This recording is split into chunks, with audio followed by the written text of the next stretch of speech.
Be working with Castor a little bit more, doing some more lunging, some more exercises while lunging. So he's already doing quite well. I just kind of want to get the lunging a little bit better. So better awareness of what direction that I'm sending him. He looks great here, maintaining more space between me and him. He wants to get a little close. I want him to come in when I step back. So I want him to just be able to be just a bit more movable on the lunge and start doing some more, like, just different things. So he already understands the concept. So I'm trying to ask him to move away from me here, and he thinks trot. That's okay. I just didn't want him quite so close. I'm just gonna yield his hindquarters. He slows down. So I'm just kind of asking for different things. So he knows how to yield his hindquarters, move out on the circle. He knows how to trot. He can come in when I ask him with my body language. He knows how to change directions and send both ways and do some backing up. So it's just kind of getting each behavior when I ask for it. So like he's confused here. I keep asking him, hey, can you back up? And I'm just going to yell his hindquarters and ask him to back up. And I don't want to scare him. I just say, no, that's not it. So I don't want to keep shaking the rope while he's circling because I think that might just scare him. So I'm going to yell his hindquarters, stop that forward motion, and then ask him to back up. So he's just thinking that I'm supposed to be trotting right now, and I keep redirecting, slowing him down, and then asking him again. And then once he finally gets it there, I'll click and show him that that's what I wanted and give him the street. Like, I'm just going to keep asking gently, redirecting, and then rewarding. So I'm like, okay, that wasn't the answer, that wasn't the answer. And then when he finds the answer, I'll let him know. So it's very clear to him that shaking the rope means back up, not go into a trot. So he wants to get stuck and keep offering me those same behaviors, which that happens with a lot of horses. They know what's been rewarded, so they're going to continue to show that, even though that's not exactly what you wanted. So giving your horse really clear cues about that is important. Making sure you use the same clear cues every time is also super important, so that your horse isn't confused. It can be hard in the beginning because you're trying to teach him and use the same cues, and some of them can be similar, so it can be a little muddy there. But I did want to work on a little bit of trotting. He's gotten the lunging down really well at the walk. I want to do more trotting when I ask, more transitions, just a little bit more difficult stuff for him. He's sending off nicely. He's nice and responsive to the rope. I do love all of that. I'd rather he walk and then get into the trot instead of just kind of trot off on his own. But he is thinking, like, that is what I just rewarded, so he's just offering me things, which with positive reinforcement, I should be rewarding it a lot more. So when he gets into the trot, and I should be saying my cue, so my cue would be trot, and then if you need to, I'd be like, that would be my cue for trotting. So what I can use anticipation for me, and not usually like with regular training. They horses kind of use it against you, and it makes it harder. But I can use it to my advantage because then I can just put that cue in. So I'm sensing that my horse is going to break into that trot, and I can give the cue and then reward it. So I can use that anticipation to better my training. So that's a big part of how positive reinforcement is different than negative, and it just helps you with that. So what used to be a really big struggle for me is now something that's really helpful. So, but in at this time, I'm still thinking a lot more like natural horsemanship stuff. So I didn't use that to the fullest as I could have, but that is something that I do now, and it definitely helps the whole process. But let him hang out here, eat his treat, and send him off the other way. He's nice and soft. I do love that about him. He's very, very soft on the halter rope. Little confused, but I like he's just taking his time. He's thinking through it. What I like that he just immediately gone off into the circle when I asked, yes. But this is good too because he's taking his time. He's thinking through the process. I like that better than he gets worried immediately as soon as I ask him for something. That's not what I want. I want him to think through these situations like a puzzle instead of being afraid every time that there's something asked of him. So, or pressure applied to him. He does have to learn how to use that and deal with that. So I'm going to swing the rope a little bit, do a little bit of desensitizing with the rope here, and I kind of just like click when it touches his face here.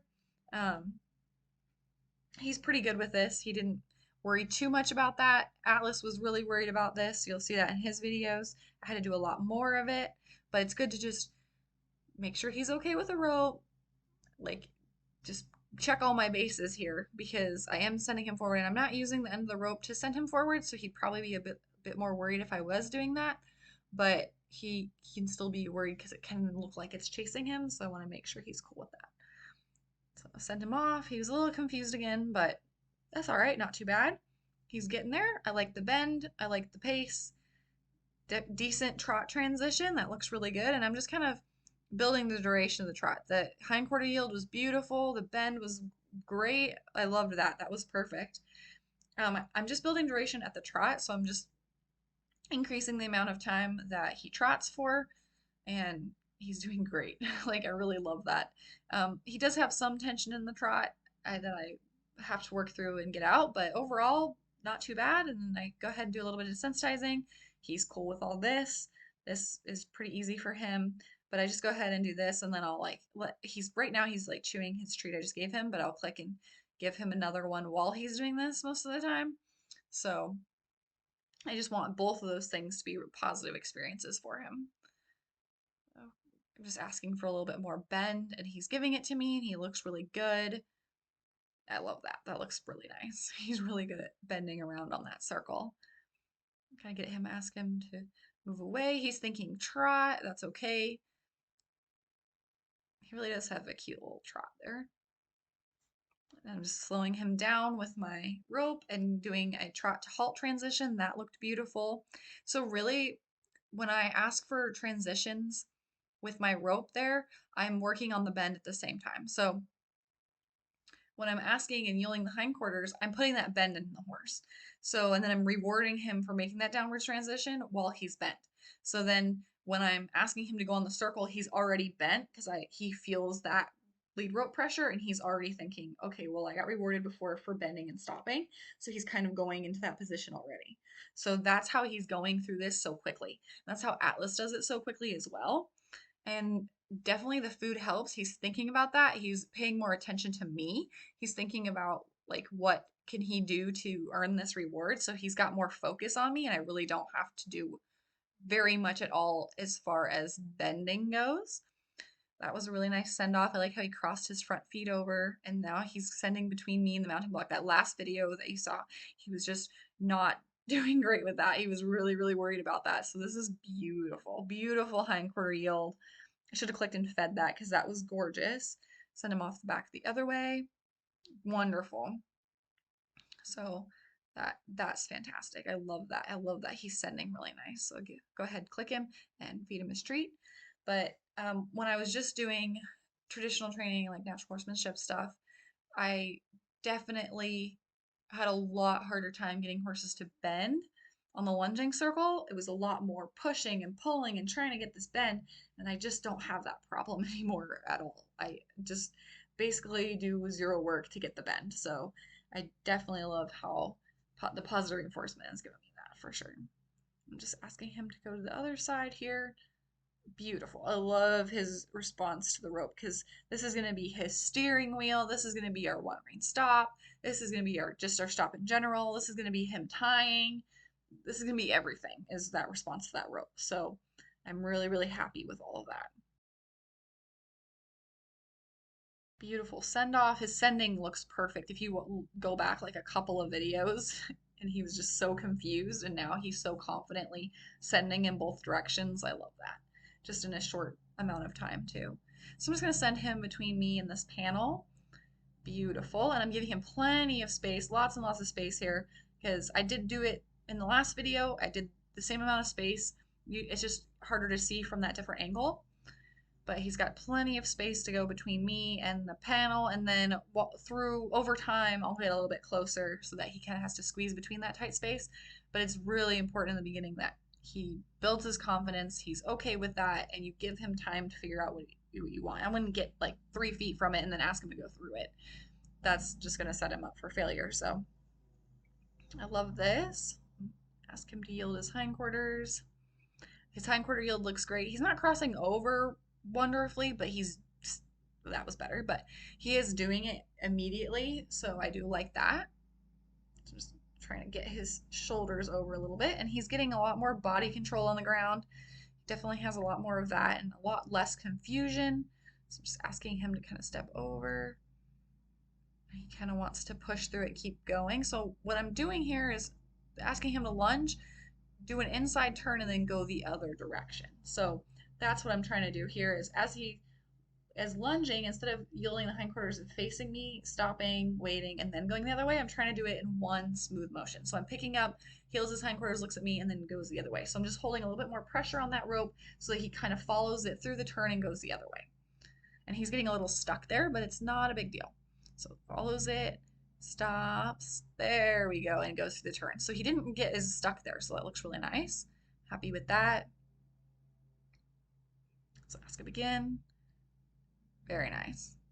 So I'm just gonna have him yield his hindquarters and stop. So I want to do both. So I'm yielding the hindquarters and stopping. I'm yielding the hindquarters and going the other direction. So I'm kind of mixing it up now because he thought at one point that it was just yield the hindquarters, stop. That's what I do. So that's where he got a little stuck in the beginning here. But I want to make sure that I can get him to go ahead and change directions, and then I can get him to stop when I need him to too. So got lots of nice bend there. See if he'll go ahead and move out on the circle a little bit. And I just wanted him to scoot over, not trot. That's okay. So again, he's kind of confused there. He wanted to kind of go through the rope, but then he yielded his hindquarters over. So I'm going to click and reward that. Because I really he was really thinking a lot of forward here, a lot of trot. And I really want him to think, okay, bend that rope, slow down, go the other way. Like, I want him to think more softness to the rope pressure. So that's what I'm doing right here. Very nice. And he was thinking going that way. So very nice response. I love that. And he gets stuck right there because he'll step over, but he keeps that neck straight and the front leg straight, and he doesn't just bend all the way like through his ribs and bend his neck a little bit in order to go the other way. So that's important for him to have to do that there. Just ask him to yield his hindquarters and let him hang out for a second because again, like I said earlier, I want that if I need it, like bend, go, turn the other direction and go there immediately. I also want that halt and wait too. So I have to balance both those out so that I don't just have one more than the other. That looked good. I like that hindquarter yield would look a little bit better. Get those shoulders over. So I'm just asking for a little bit more bend and kind of pushing those shoulders over. Very nice. Yeah, I like how he steps over and faces me straight because he wants to kind of tend to go do that and go back onto the circle. I'll ask him to go forward, and I'm just going to bring out my driving whip again and ask him to go forward while that touches him. So you can see here that he's taking a lot more steps more readily than he did last time because last time was his first time and he's like, oh, am I supposed to move while this is touching me? He was a little confused, but now he's a little bit more confident what he's supposed to do. So I'll send him off. Then he's thinking trot again. That's okay. Just ask him to go forward. I'm kind of tapping him with the whip because that'll be where my leg's at. And then rubbing him while he walks forward. And then when he walks forward and lets me touch him with the whip, I'm going to click reward. He's a little apprehensive here. And then just ask him to go forward. Not a big deal.